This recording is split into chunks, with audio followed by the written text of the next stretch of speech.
Good morning guys, कैसे हैं आप लोग। स्वागत है आपका मेरे न्यू ब्लॉग में। तो हमारा मॉर्निंग हुई है ट्रेन में। आप देख ही सकते हैं मैं उठ चुकी हूँ 6 बजे, क्योंकि हम जा रहे थे मराठवाड़ा से और मराठवाड़ा थी एकदम एक्यूरेट टाइम पे।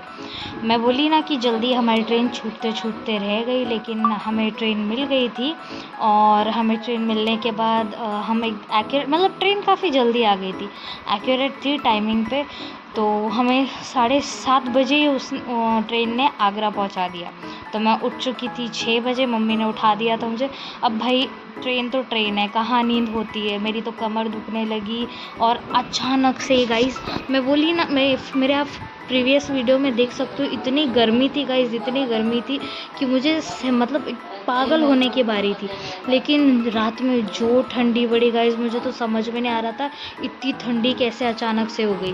फिर मेरी मम्मी ने बना दी थी चोटी, आप देख ही सकते हैं। मैं मॉर्निंग में उठ के चोटी बना दी और ट्रेन कहीं क्रॉसिंग के लिए रुकी थी, तो आप देख ही सकते हो कितना प्यारा व्यू था। सनराइज़ हो रहा था, सनराइज़ की टाइमिंग था। और एक तो ठंड थी तो काफ़ी हल्की हल्की सी धुंध थी। और फिर हमें पड़ते ही मतलब हम जब भी यूपी या दिल्ली, जो भी दिल्ली यूपी आगरा कहीं भी जाता होगा, तो उनको ये नदी पड़ती ही होगी अगर जो ट्रेन से ट्रैवल करता होगा। इतनी प्यारी गाइस, इतनी प्यारी नदी है ना ये। तो मैंने मिस आउट नहीं किया, मैंने आपको दिखाने के लिए ये वीडियो निकाल लिया। फिर आप देख ही सकते हैं ये चंबल की घाटी शुरू हो चुकी है।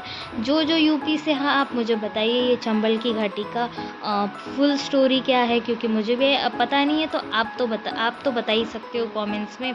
फिर गाइस देखिए हम पहुंच गए थे आगरा, क्योंकि जब चंबल की घाटी आ जाती है तो हम समझ जाते हैं कि हाँ अब आगरा आ चुका है। तो फिर गाइस देखिए ये आ गया हमारा आगरा कैंट। अब आगरा कैंट भी उतरने वाली, क्योंकि एक्यूरेट टाइमिंग की ट्रेन है तो ज़्यादा रुकेगी नहीं। तो मैं तो वीडियो निकाल रही थी क्योंकि मुझे दिखाना था आपको कि आगरा नाम दिखाना था, आगरा कैंट।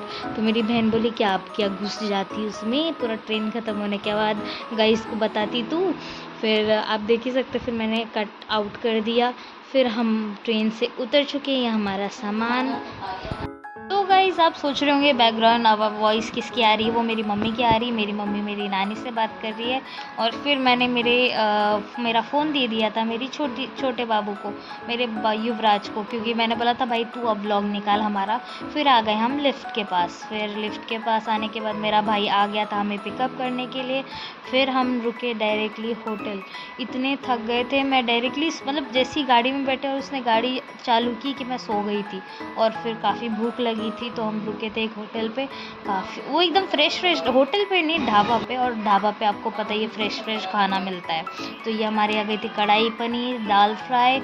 और ये हम खाना खा के फिर से बैठ गए गाड़ी में हमारे। फिर अब हम जा रहे हैं मेरी बुआ के यहाँ। हम मेरी बुआ को लेंगे और बुआ को लेके जाएंगे साथ में, क्योंकि हर साल हम जितने भी दिन के लिए, 10 दिन के लिए, कितने भी दिन के लिए आते हैं तो हम हमारी बुआ को लेके ही जाते हैं। तो गाइज़ हम आ गए थे मेरी बुआ के घर पे। और ये मैं इतनी थक गई थी, अब मेरा मुंह देखो, मेरा मुंह कितनी थक गई थी, मैं कैसा भूत जैसे दिख रही थी। तो मेरी बुआ क्या बोली, एक काम कर तू नहा ले तो तुझे फ्रेश लगेगा। तो इसको तो लेके जा रहे हैं काम करने के लिए, क्यों छोटा हाथी।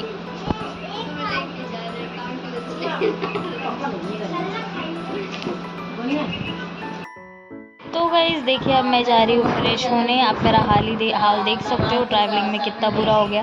फिर गाइस देखिए मैं आ गई हूँ तैयार होके। काफ़ी गर्मी थी इसलिए मैंने हल्के हल्के कपड़े पहन लिए, क्योंकि मुझे एकदम इतना किचकिच हो रहा था ना गाइस, इतनी गर्मी थी क्या ही बोलना। मतलब एकदम मुझे तो ऐसा लग रहा था कि यहाँ पे इतनी गर्मी होगी नहीं, क्योंकि मेरा भाई क्या बोला, दिन में थोड़ी बहुत गर्मी होती है और रात में बहुत ठंड होती है, थोड़ी बहुत। इनके घर में बिल्कुल इज्जत नहीं है।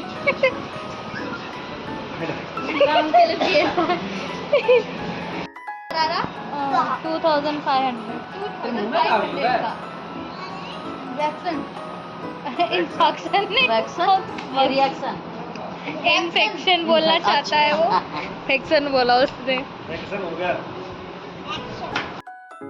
तो गाइस अब देख ही सकते हैं कि हम निकलने की तैयारी कर रहे थे। हम तो बाहर आके खड़े हो गए थे, लेकिन मेरी बुआ और मेरे फूफा का कुछ तो भी चल रहा था। उसमें हमारी ये छोटी सी गुंजन नाराज़ हो गई थी। और यहाँ पे मैनपुरी में लगा था गाइस मेला। तो मैं मेरे पापा को बोल रही थी नहीं नहीं मेला आना है, मुझे नहीं पता। तो पापा बोले डांबर की रोड बनने बंद हो गए अब।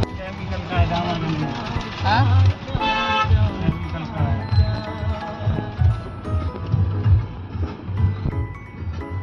अरे डामर रोड है ये। फिर फाइनली गाइस आ गए हम हमारे घर, गांव वाले घर में। और मैं आती ही लेट गई हूँ क्योंकि मैं काफ़ी थक गई थी और मेरी कमर भी दुख रही थी। और हम सब लेट गए थे, मेरी बुआ का इंतज़ार कर रहे थे क्योंकि मेरी बुआ पीछे की गाड़ी में से आ रही थी। और मेरी ये दादी देखो कैसरोल लेके घूम रही है इधर से उधर।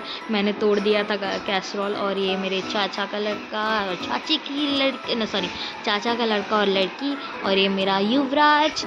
और वो एक दूसरे को ऐसे पॉइंट आउट कर रहे थे, वो देख वो पी रहा है, वो देख वो पी रहा है। इधर है ना गाइज, मैं आपको एक बोलूँ ना, अपने इधर कैसा रहता कि हाँ चाय एक रिचुअल रहती है, अगर कोई मेहमान आए चाय पोहे रिचुअल रहती है। बट नहीं नहीं नहीं, हमारे यहाँ ठंडा इज़ मेन, मतलब ठंडा means like Pepsi Coke is main मतलब बोलते ना चीज़ कि हाँ कोई भी मेहमान आएगा तो ठंडा ज़रूर आएगा। अगर ठंडे की जगह चाय वगैरह पिला दिया तो अरे उन्होंने तो सिर्फ चाय पिलाई थी, और अगर ठंडा पिला दिया, आज तो भाई चाय और ठंडा पिया गया है। और फिर मैं और पापा गए थे बाज़ार में से थोड़ा बहुत सामान लिया। और फिर घर आके मैंने और मेरी बुआ ने बनाई सब्जी। और हमने गोभी आलू की सब्ज़ी बनाई, मेरी बुआ ने सब प्रिपरेशन कर ली थी। और मैं सिर्फ खाना बना रही थी, ये मेरी बुआ। और मेरी बहन बोली मैं बनाती हूँ, मैं आपका ब्लॉग बनाती हूँ। और फिर मैंने ट्राइपॉड लेके खड़ी हो गई। मैं बोली मैं एक काम करती हूँ, मैं ऐसे नहीं बताती क्योंकि लाइट कम थी और नीचे बैठ के खाना बनाना पड़ता है। और इसी टाइम पे मतलब एक्चुअली मैं बोलूँ ना, मॉर्निंग में 5 या 6 के करीब इतनी बारिश हुई है कि मैं आपको क्या बोलूँ, क्या आप वो मेरे नेक्स्ट व्लॉग में देखें। फिर देखिए गाइस हमारी सब्ज़ी बनते हुए मैं ये मेरी चीज़ें भून रही थी। भूनते फिर मैं ये टमाटर ऐड करना भूल ही गई थी मैं। मेरी बुआ ने तो सब्ज़ी डाल दी और मैं भी। तो गाइस आज का दिन मेरा ऐसा था। नेक्स्ट व्लॉग और मज़ेदार आएगा। आप लाइक कीजिए, सब्सक्राइब कीजिए और ऐसे ही सपोर्ट कीजिए।